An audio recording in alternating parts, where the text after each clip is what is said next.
नमस्कार दोस्तों, welcome back. आप देख रहे हैं कॉफी विद सुमित जैन। दोस्तों, आपने बड़े लोग पूछते हैं, मैंने भी वीडियो बनाई हैं कि मोदी जी ये सर्जिकल स्ट्राइक पाकिस्तान के ऊपर करते क्यों नहीं है। दोस्तों, इसके पीछे एक बहुत बड़ा राज है और आंसर छुपा है चाइना में। मैं आपको पूरा डिटेल में समझाऊंगा कि चक्कर क्या है। अभी आप देखिए, जो शी जिनपिंग हैं चाइना के प्रेसिडेंट, उन्होंने बोल दिया और एक्यूज किया है यूएसए को कि यूएसए ट्राई कर रहा है बेवकूफ़ बनाने की चाइना को, और वो चाहता है, यूएसए चाहता है कि चाइना ताइवान के ऊपर इन्वेड करे। अब मैं आपको सिमिलैरिटी बताता हूँ कि इसका भारत के साथ लेना देना क्या है, चक्कर क्या है।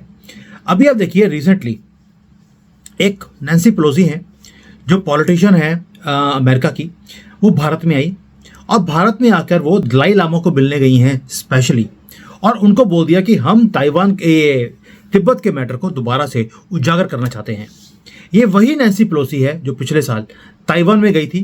पिछले 50 सालों में तो कोई अमेरिका का कोई भी पॉलिटिशियन ताइवान में नहीं गया, ये बोलकर कि ताइवान तो चाइना का पार्ट है। अब ये नैन्सी पेलोसी वहाँ चलेगी गन डालने के लिए, ताकि चाइना की दुखती रग के ऊपर हाथ लगाया जाए और चाइना कोई ना कोई बेवकूफ़ी करके वो चढ़ाई कर दे ताइवान के ऊपर, और अमेरिका चाइना के ऊपर सैंक्शंस लगा दे। यानी कि अमेरिका चाहता है बार बार कि चाइना गलती करके एक युद्ध के अंदर या तो ताइवान में जाए। ताइवान में उसने बोल दिया चाइना ने कि मैं इंटरेस्टेड नहीं हूं, तब उन्होंने भारत में आकर ये सारी हरकतें करनी शुरू कर दी। दलाई लामा को जानबूझकर मिले हैं, जबकि दलाई लामा 2 दिन के बाद अमेरिका जाने वाले थे। उनकी मीटिंग अमेरिका में भी हो सकती थी दलाई लामा के साथ, तो भारत में आकर ही ये मीटिंग करनी ये ज़रूरी क्यों थी। आप समझते हैं चक्कर क्या है। अब सिर्फ इसलिए ताकि चाइना को कहीं ना कहीं किसी युद्ध में फंसाया जाए। लेकिन आप बोलेंगे, इसका सारी जो मैं मैटर बता रहा हूं, इसका सर्जिकल स्ट्राइक से लेना देना क्या है। चलिए अब थोड़ा सा डीपली इस चीज़ों के ऊपर बात करते हैं। इलेक्शंस खत्म हो गए। मोदी जी को एक चीज़ समझ आ गई इस इलेक्शंस के बाद कि मैं जितना मर्जी काम कर लूं, लेकिन दुनिया सारी की सारी भारत को राइज करता हुआ नहीं देख सकती है। उन्हें वही टूटा फूटा, फ्रेगमेंटेड, लाचार जो कांग्रेस के टाइम पे भारत था वही चाहिए। अटल बिहारी वाजपेयी ने यही काम किया था, भारत को आगे लेके जाने का काम किया, उन्हें गिरा दिया गया। मीडिया का सहारा लिया गया, झूठ का सहारा लिया गया। वही काम उन्होंने मोदी जी के साथ दोबारा से करने की कोशिश करी, और ये सारी ताकतें दुनिया की ये सारी इकट्ठी हो गई हैं मोदी जी को हराने के लिए, ताकि यहाँ पे जो नेशनल प्राइड भारतीयों का बड़ा है पिछले 10 सालों में, हम गर्व से बोलते हैं भारत माता की जय, ये इन्हें बर्दाश्त नहीं है।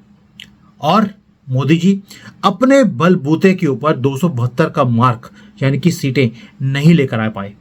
और हुआ क्या है, इस देश में जो हिंदू हैं उन्होंने ही मोदी जी को पहले जिताया था। अब वही मोदी जी के खिलाफ भी बोलना शुरू हो गए। वही हिंदू जो वोट भी करने नहीं गए हैं, लेकिन आज मोदी जी को गालियां निकालते हैं कि मोदी जी कर क्या रहे हैं। यानी कि एक स्टेटमेंट थी, जो जीता वही सिकंदर, वो सच होती दिखाई देती है। ऐसे ही नहीं बोला जाता, जो जीता वही सिकंदर। दुनिया जीत वाले जो जीतता है उसके साथ ही खड़ी होती है, बेशक उसकी जीत गलत तरीके से क्यों ना हो। लेकिन मोदी जी को समझ आ गई कि जैसे अमेरिका चाइना को बार बार प्रिक कर रहा है कि वो युद्ध में जाए, क्योंकि अमेरिका के अंदर इलेक्शंस हैं, वही सेम चीज़ वो भारत के साथ भी कर रहा है। उसका प्लान भी है कि अगर चाइना ताइवान के साथ या भारत के साथ युद्ध में नहीं जाता, उस ट्रैप में नहीं फंसता, तो भारत तो फंस ही जाएगा जब पाकिस्तान से बार बार यहाँ पर उग्रवादी अटैक होंगे। ये 3-4 अटैक ऐसे ही नहीं किए गए। इसके पीछे वही सोच है जो चाइना के साथ इम्प्लीमेंट की गई है कि भारत कुछ भी करके यहाँ पर सर्जिकल स्ट्राइक करे। और अमेरिका ने पाकिस्तान को भी आश्वासन दे दिया कि हम आपके साथ हैं, इधर भारत को भी बोल दिया कि हम आपके साथ हैं अगर कोई भी आप हरकत करोगे। यानी कि दोनों तरफ गेम खेल रहा है कि युद्ध होना चाहिए। युद्ध होने से एक ही फायदा है, क्योंकि एक पहली बात है, सिमिलैरिटीज चाइना की जो हो रही है पॉलिसी और भारत की दोनों सेम है। और ये क्यों हो रहा है, क्योंकि अमेरिका में जो इलेक्शंस हैं वहाँ पर बाइडन को एक स्ट्रांग लीडर की तरह दिखाया जाए कि देखिए हमने सैंक्शन कर दिया भारत को या चाइना को या पाकिस्तान को, किसी को भी। ये चक्कर है। और दूसरा, हथियार बेचने हैं। युद्ध से ही अमेरिका तरक्की करता है। अब तो भाई तेल जो था वो डॉलर में बिकता था, वो भी बिकना बंद हो गया। आप क्या करेंगे? और इसलिए जो शी जिनपिंग हैं, उन्होंने यूरोपियन कमीशन जो थी उनकी जब मीटिंग करी है, वहाँ पर एक ही चीज़ बोली कि हम सरप्राइज हैं कि बाइडन और कितना गिर जाएगा।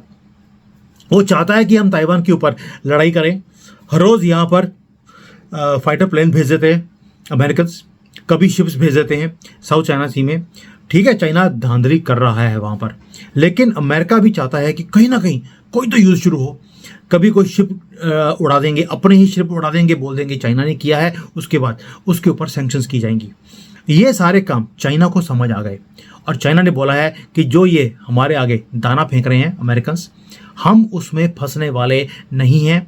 हम अमेरिका की स्ट्रैटेजी को बहुत अच्छी तरह से समझते हैं।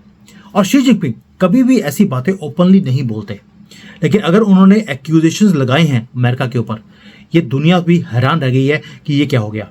और मोदी जी को भी अब अकल आ गई है क्या कि अमेरिका क्या चाहता है। वो चाहता है युद्ध।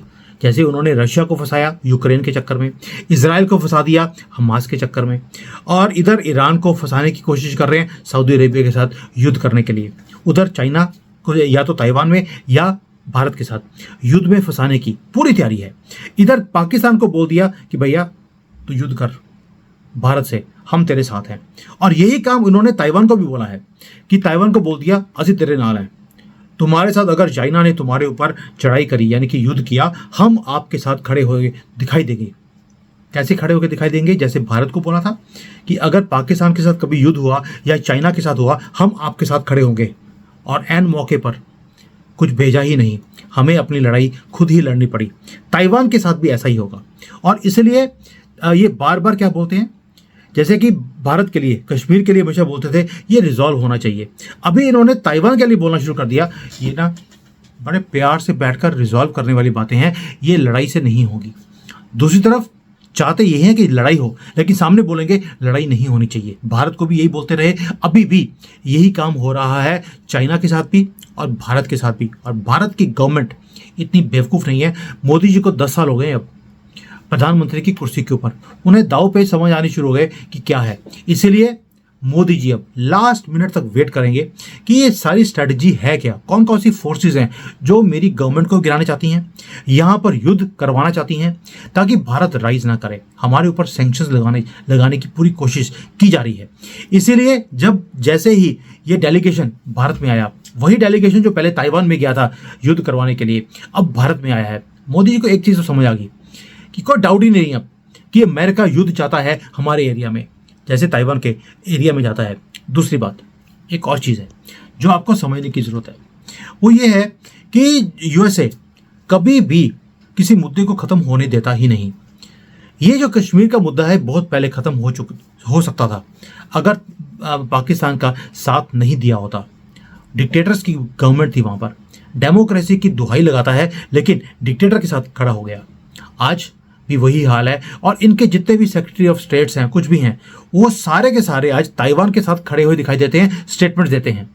और यही काम ये पहले पाकिस्तान के फेवर में खड़े हुए दिखाई देते थे। दोस्तों, ये इतनी बड़ी गहरी चाल है जिसका आपको समझ आना चाहिए। हम लोग कई बार मोदी जी को गले निकाल देते हैं कि मोदी जी, मैंने खुद भी वीडियो बनाया है कि मोदी जी आप सर्जिकल स्ट्राइक क्यों नहीं करते, आपने पाकिस्तान को 2 बार मुक्की खिलाई है, इस बार चुप क्यों है। लेकिन जब मैं डीपली जाता हूँ चीज़ों में, उसको समझता हूँ, फिर मेरे थिंक टैंक्स जो हैं उनसे बात होती है, तो मुझे समझ आती है कि ये गेम इतना आसान नहीं है।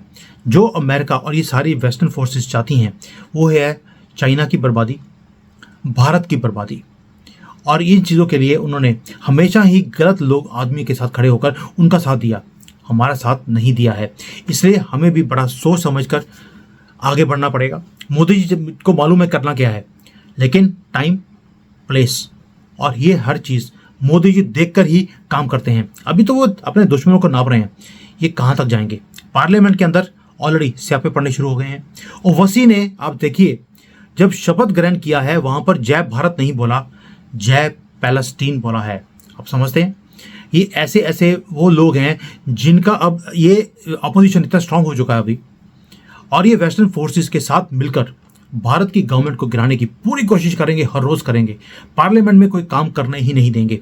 क्या मोदी जी को नहीं पता कि मुझे बाहर के दुश्मनों से ज़्यादा देश के जो दुश्मन हैं इन्हें पहले नापना और इन्हें कंट्रोल करना ज़्यादा ज़रूरी है। इसलिए ये सर्जिकल स्ट्राइक के ऊपर थोड़ा टाइम है, होगी तो पक्का होगी। ये तो मुझे भी विश्वास है, मोदी जी कभी भी हिसाब किताब बराबर किए बिना छोड़ते नहीं हैं। इसलिए विश्वास रखिए, सर्जिकल स्ट्राइक होगा, लेकिन तब नहीं होगा जब अमेरिका चाहता है। ये तब होगा जब मोदी को ज़रूरत होगी, इस देश को ज़रूरत होगी और हिसाब किताब बराबर अच्छी तरह से किया जाएगा।